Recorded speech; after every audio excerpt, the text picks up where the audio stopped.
Decision capture is meant to help us get out of the swirl. Often we go around and around on the same decision because we aren't all clear if we've made the decision, and if we did make it, what decision we made. So I wanted to share, this is a real story from a product team I was working with at an insurance company. This is what one of the team members said. He said, we meet about once a month, and every time we meet, we start by saying, did we make a decision in the last meeting?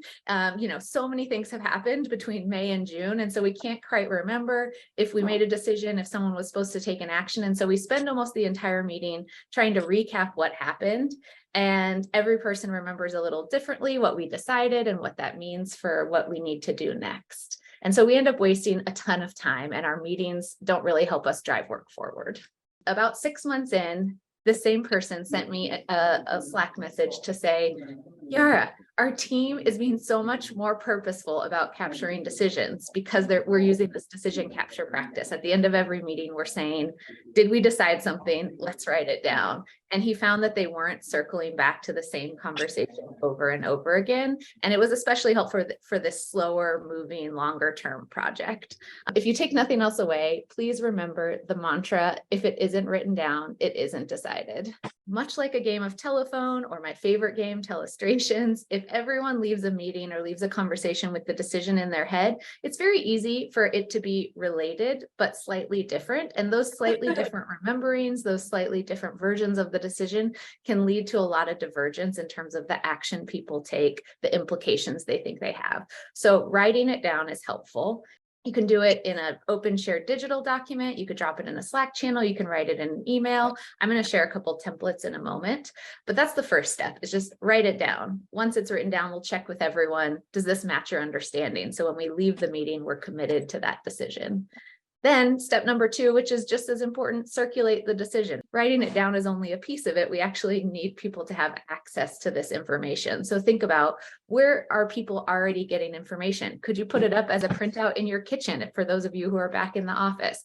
Can you drop it in a Slack channel that everyone has access to? Can you mention it in a company meeting? Thinking about the multiple ways that you can get this decision out there, both to people who maybe need to act on it, but also those who just might be interested or impacted in less direct ways. And then finally, is there a schedule for when you want to implement this decision, for when you want to evaluate it? That might be a helpful bullet to include. So we're going to try this new strategy for our marketing team for the next month, and we're going to revisit at the end of July how it's going, and we'll let you all know if we go in a new direction. So here are a couple examples. This is from a team that was trying to decide how they wanted to prioritize some of their marketing budget and if they wanted to work with new markets or existing markets. And you can see here, they are leaving some breadcrumbs for people who might not have been in the meeting, who might not have been in the conversation, to understand what was the decision we were trying to make? How did we make it? What did we decide? Is there anything we need to check in on, or any limitations in terms of how we want to implement this decision? And then you could also have context or considerations if you considered 2 or 3 other options and you want to let folks know. So that's useful for Slack, for Teams. If you want to drop something in a channel, we recommend like a few bullets that answer these basic questions.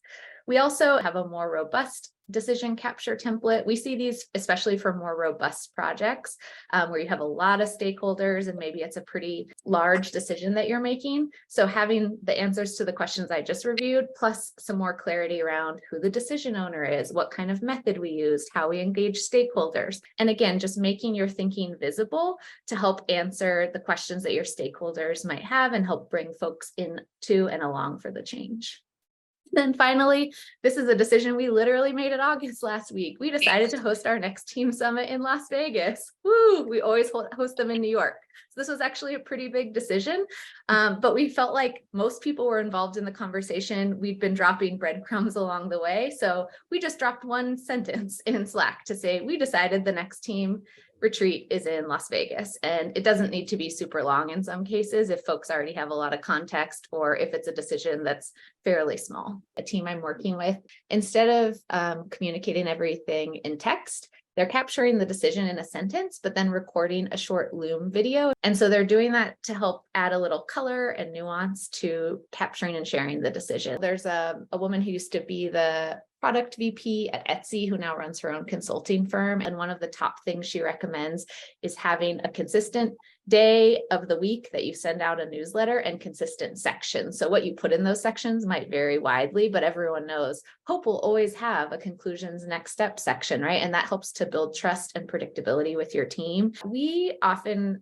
try to coach teams away from taking meeting minutes, and instead we try to just capture the actions and the decisions. So instead of 40 bullets maybe coming out of an hour meeting, there's 3, right? We have 1 action and 2 decisions. Really would encourage you to appoint a scribe in the meeting. That can be a rotating role. It's not like a secretary role or junior role. It's the person whose job is to capture the most important things in the meeting, actions and decisions, and have them do that in the meeting and send it during the meeting. So it doesn't need to be an extra homework activity for someone, but like every meeting, the last 5 minutes is, what are our actions? What are our decisions?